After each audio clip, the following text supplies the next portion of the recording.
Hi hello welcome to moonlight Taro 96க்கு உங்களை அன்புடன் வரவேற்கிறேன். நம்ம இன்றைக்கி ஆடி அமாவாசை, அது போக்கு இன்றைக்கி வியாழக்கிழமை சாய்பாபா மெசேஜ் தான் பார்க்க போகிறோம். ஸோ வாங்க என்ன மெசேஜ் உங்களுக்கு சாய் கொடுக்குறாருன்னு பார்க்கலாம்.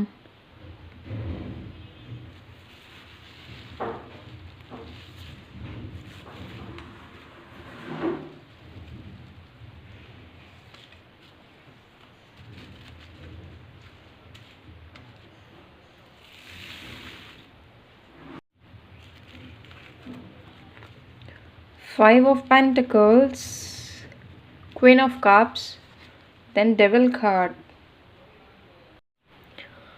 பார்த்துட்ருக்கக்கூடிய நபர்கள் கரண்ட்டாக உங்களோட கர்மாவோட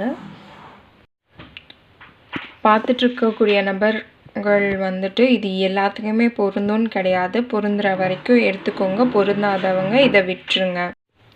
பார்த்துட்ருக்கக்கூடிய நபர்கள் அவங்களோட கர்மா வினைகள் அந்த ஒரு இதில் இருக்கீங்க. ஸோ அதற்கான பாடங்கள் தான் நீங்கள் கற்றுட்ருக்கீங்க அப்படின்னு சொல்கிறாங்க.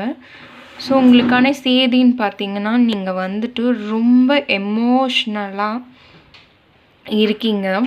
உங்களோட மைண்ட் ரொம்ப ஒரு லேக்கில் இருக்குது. உங்களுக்குன்னு யாருமே இல்லை அப்படின்னு நீங்கள் நினைக்கிறீங்க. ஆனால் அது உண்மை கிடையாது. உங்களுக்கு உங்களோட ஃபேமிலி, உங்களோட ஃப்ரெண்ட்ஸ் எல்லாருமே இருக்காங்க. ஆனால் இருந்தாலும் அவங்கெல்லாம் இல்லை என் கூட அப்படிங்கிறது நினைக்கிறீங்க. உங்களோட காசோட விஷயத்தில் நீங்கள் கவனமாக இருக்கணும். யாரையும் நம்பிடாதீங்க. கொஞ்சம் நீங்கள் கவனமாக இருங்க. நீங்கள் ஒரு சைல்டு பர்த்துக்காக பார்த்துட்டு இருந்தீங்கன்னா அதுக்கு ஆப்பர்ச்சுனிட்டிஸ் இருக்குது. உங்களுக்கான குழந்தை பாக்கியம் இருக்குது அப்படின்னு சொல்கிறாங்க. ஏதோ ஒரு விஷயத்தில் நீங்கள் அட்டாச்மெண்ட்டாக இருக்கீங்க. அந்த அட்டாச்மெண்ட் மேபி உங்களோட ரிலேஷன்ஷிப்பாக மோஸ்ட்டாக காமிக்குது. உங்களோட இன்னர் சைல்டு ரொம்ப அஃபெக்ட் ஆகியிருக்குங்க. உங்களோட சைல்டுஹுட்டில் நீங்கள் ரொம்ப பாதிக்கப்பட்டவர்களாக இருக்கலாம். உங்களோட வாழ்க்கையில் நிறைய நீங்கள் ஃபெயிலியர்ஸ் பார்த்துருப்பீங்க. எமோஷ்னலாக டேமேஜ் ஆகிருக்கு. நிறையா ட்ராமாஸ், அஃபெக்டட் சைல்டுஹுட். உங்களுக்கு உங்களோட பார்ட்னர் யாராவது உங்களை அப்யூஸ் பண்ணுறாங்களா? மேபி ஒரு வேர்பல் அப்யூஸாக இருக்கலாம், இல்லை ஒரு ஃபிசிக்கல் அப்யூஸாக கூட இருக்கலாம். திட்டி அடித்து ஒரு கண்ட்ரோலில் அவங்களே வச்சுருக்காங்க உங்களை அப்படிங்கிற மாதிரி இருக்குங்க.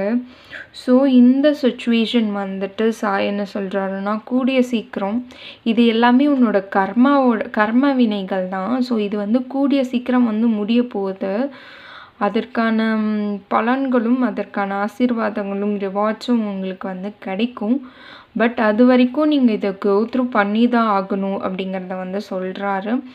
இது உங்களுக்கு இதை நீங்கள் எப்படி எடுத்துக்கணுன்னா, இதை உங்களோட வாழ்க்கை பாடங்களாக எடுத்துட்டு நீங்கள் அதுலேருந்து முன்னேறி போங்க. உங்களுக்கான வெற்றி எல்லாமே காத்துட்ருக்குன்னு சொல்கிறாங்க. இது சீக்கிரம் எண்ட் ஆகும்போது உங்களுக்கான வெற்றி வாகை சூட போகிறீங்க. அதில் ஒரு டீம் ஒர்க் இருக்க போகுது அப்படிங்கிறத சொல்கிறாங்க.